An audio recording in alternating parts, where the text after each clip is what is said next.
In this introductory javelin session, we're going to teach all of our students to perform a successful tip-down javelin throw. So we're going to start with a warm-up that's going to teach them the positions that we want to see on the runway. Then we're going to teach them how to grip and withdraw the javelin into the correct position. And then from here, we're going to work back on the runway, teaching them how to successfully run in, block, and release the javelin, that tip-down throw. So our first warm-up exercise is just going to be a simple side skip.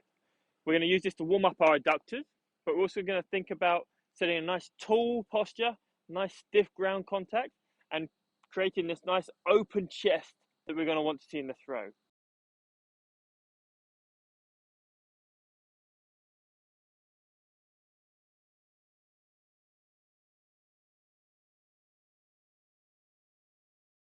The next exercise we're going to use is karaokes.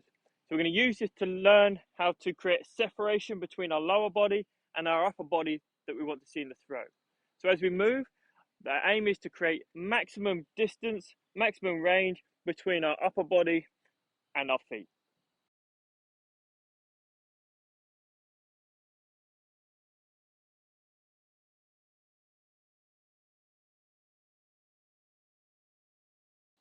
So now it's time to introduce our athletes to the javelin, and that means being able to grip it correctly.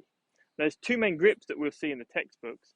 One is the V grip, where we have two fingers over the end of the binding, but this one isn't really used by professionals anymore. The one we're going to use is much simpler and much easier to use, and later on we'll see how it allows us to create spin on the javelin that helps with our flight. So all we're going to ask them to do is to take two fingers, to slide it all the way down to the binding, and then from there, pick it up and to very loosely grip the javelin. So now that we have the correct grip, we're going to work on controlling the tip. Now this is one of the most important aspects of the javelin, because if the tip goes too high, we're going to pull underneath the javelin and we don't get the correct flight.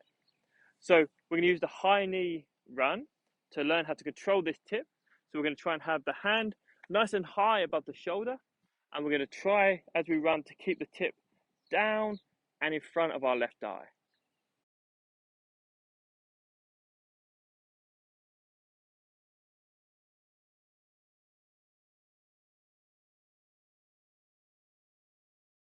So this is going to make up the linear part of our approach.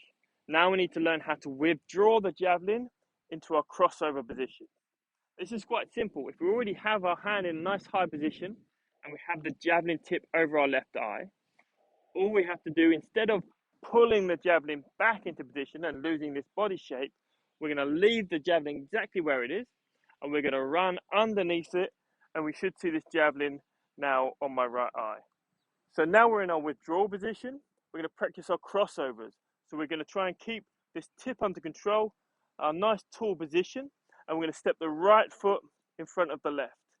Now, not only are we going to focus on having the right foot, but we also need to reach with the left to create a nice balanced run, and we're going to try and establish a rhythm on the runway.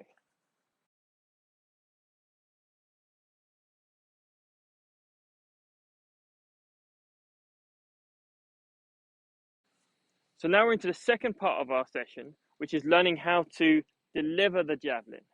Now this is where our grip comes in useful.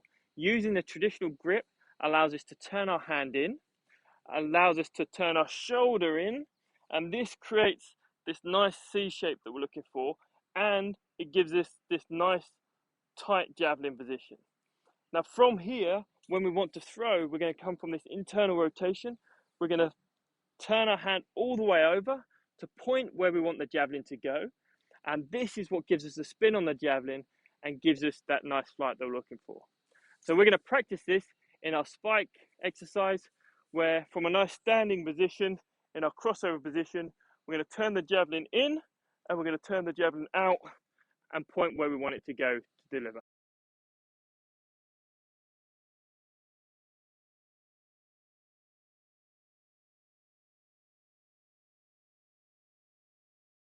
So now that we've worked on this accurate release, we're going to add some range to our throw.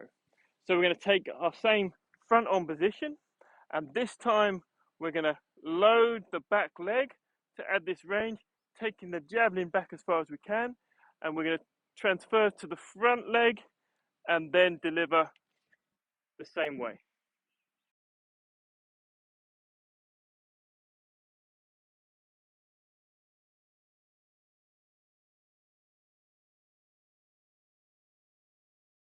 Now, before we start to add speed, we need to learn how to stop that speed so we can transfer it to the javelin.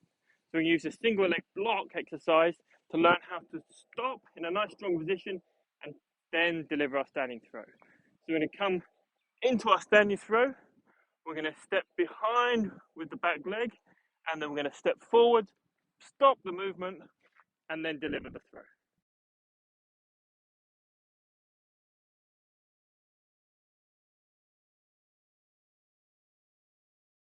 So now we've created a nice basic throw. We've got nice high hand position. We've got a javelin locked in place with this internal rotation. And we've got a nice even rhythm on the runway into a block. Chance now to take it back on the runway to a 5 or 7 step approach. Add a little bit of speed. Come in, deliver the javelin with that nice spin and see how far we can throw.